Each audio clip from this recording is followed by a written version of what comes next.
Hey friends, welcome back to the Do Cool Shit podcast. Today I'm going to talk about a topic that I'll be honest, I was like, should I talk about this? And then I landed on, you know what? Fuck yeah, I'm going to talk about it because you'll hear why.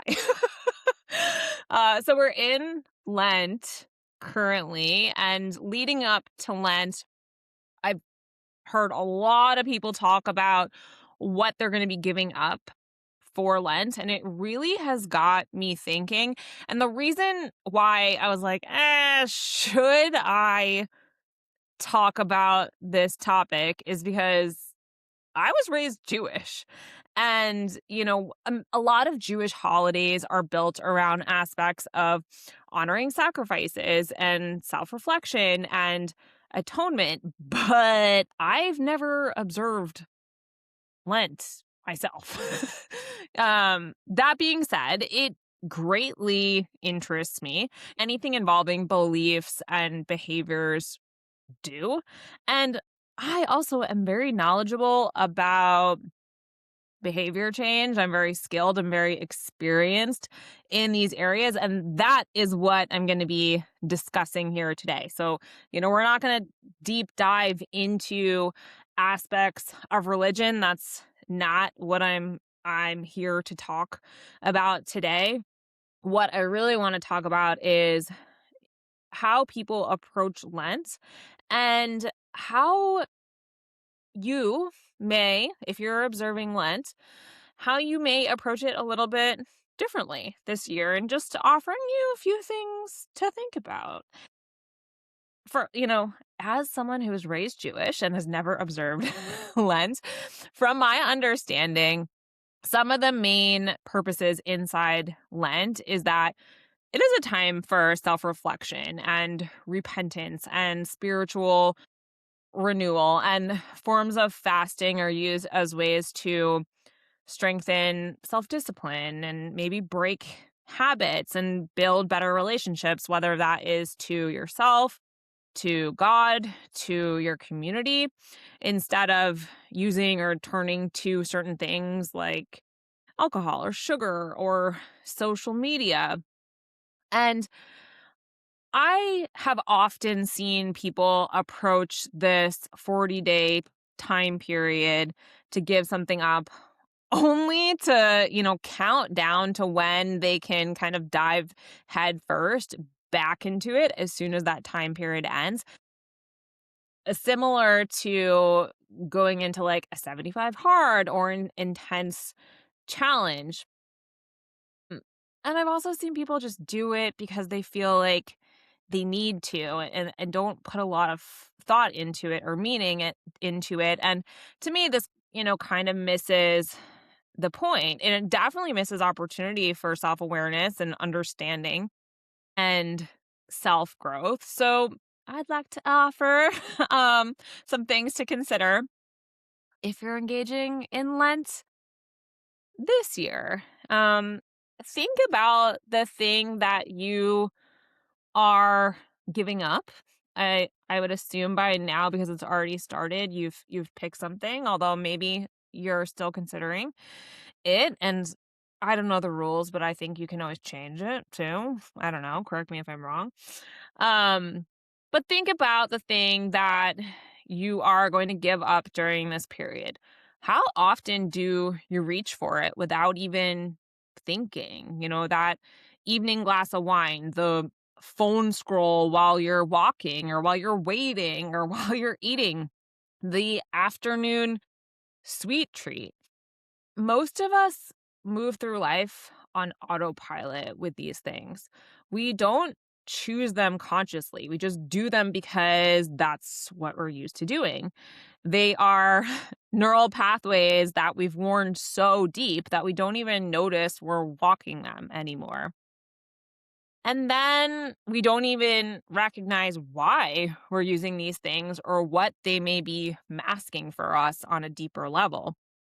And from a behavior change perspective, I want to dig into this a little bit further and offer a few things on how you can use Lent this year as an opportunity. So, first, thinking about why, not what. So, asking yourself, what am I actually trying to create space for? Is it connection? Is it presence? Is it clarity? Is it capacity? Then that gives you a lot more solid direction. Use the 40 days as a massive awareness experiment. Every single time you reach for or think about the thing that you are giving up or that you give up during the period, pause. Notice it. What triggered that impulse? Was it boredom? Was it stress? Was it just habitual? Was it an actual need? If you're into writing things down, which I think is really helpful, do that. Write down what you observe. The goal isn't just abstinence, right? Because abstinence without reflection and awareness is just punishment. Consider adding instead of only subtracting. Instead of just eliminating something, consider what you want to add. Subtracting that nightly wine may equal adding a nightly walk or journaling. Subtracting the afternoon sweet treat might equal adding an afternoon mini meal of protein and fruit or vegetables.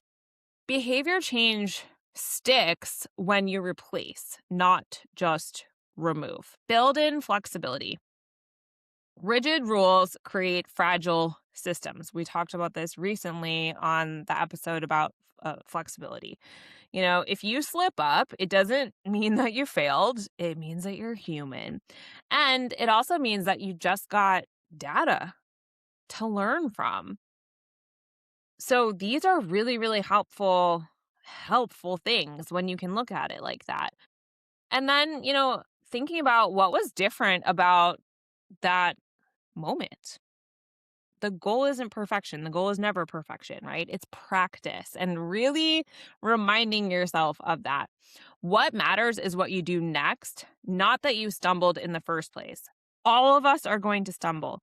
That is something that I would say put into your expectations and remind yourself that that is almost like a necessary aspect here. What can you learn from it? And what are you going to do next? Check your motivation. If Lent practice is just another way to punish your body or control your eating or prove your worth through deprivation, then, take a minute to kind of like pause and think about that. That's not spiritual growth. That's not creating connection. That is self abandonment and potentially self sabotage. So, really think about, again, like why you are doing this. A lot of people just kind of go through the motions and think, I need to do this because it's expected of me or I'm supposed to or whatever. Or, that motivation may be like very, very, very external. Think about it and think about maybe a deeper reason that can help you in a more supportive way. And this is something that I would say most people don't think about ever, not just in Lent, but whenever it comes to the end of a challenge or a dieting phase or working with a coach even is what happens after. Think about what happens on day 41 of Lent. This isn't when you want to go feral on whatever you gave up and fall back into those unconscious patterns. Instead, use what you learned through Lent to reintegrate those things differently. And again, like putting some thought into this ahead of time, knowing that that end is coming up and you want to do this differently than in the past, especially if you have just like dove headfirst back into the thing that you gave up, then, think about this. For example, if you've noticed that you crave and reach for sweets when you're feeling stressed or sad or when you skip meals in the day, then reintegrate those sweets in a way that aligns with and honors what you actually want. Maybe that's a pastry that you grab with your friend on a Saturday friend date. It's not the sad store-bought cookies that are in the break room that you have simply because they're there. So really think about how you used to use these things, what you've learned, when you are observing the urges and you're actually looking at that massive awareness experiment that you have done. And then think about, if I do want this part of my life, if I do want to reintegrate this, how can I do that differently in a way that aligns, in a way that's more supportive? So, this is a super fast episode, and I that's kind of purposeful. I've been doing these little nugget episodes, so to speak, because I want to give you something that you can listen to on a car ride and not have to worry about picking up and starting again later. And, some of the episodes are going to be a bit longer, but I really wanted to put in some episodes that are quick little bites that can give you value and things to think about and things to integrate into your day, into your life, and make that car ride maybe a little bit more purposeful, or something to listen to while you're on your walk and just get a lot out of. So, this is purposeful. And if you haven't noticed, there's definitely going to be more that are on the shorter side. So, you have that option if you're looking for something quick and, get a lot of, it's not bang for your buck because you're not paying for this. It's all free for you, but you know what I mean here. So I'd be really interested to hear what you think about when you ask yourself what it would look like to approach Lent from a place of curiosity and self-trust instead of control or obligation or restriction. Cool shit happens when you use opportunities like this as an experiment in becoming who you want to be. And when you build awareness of your patterns without judgment, you create the foundation for actual sustainable change, as well as a better relationship with yourself. And if you're looking for a better relationship with God as part of Lent, then that also tends to happen here as well.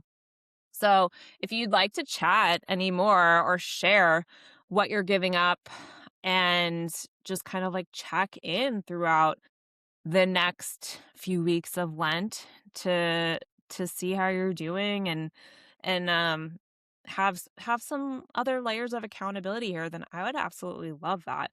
Just shoot me an email or send me a message on Instagram.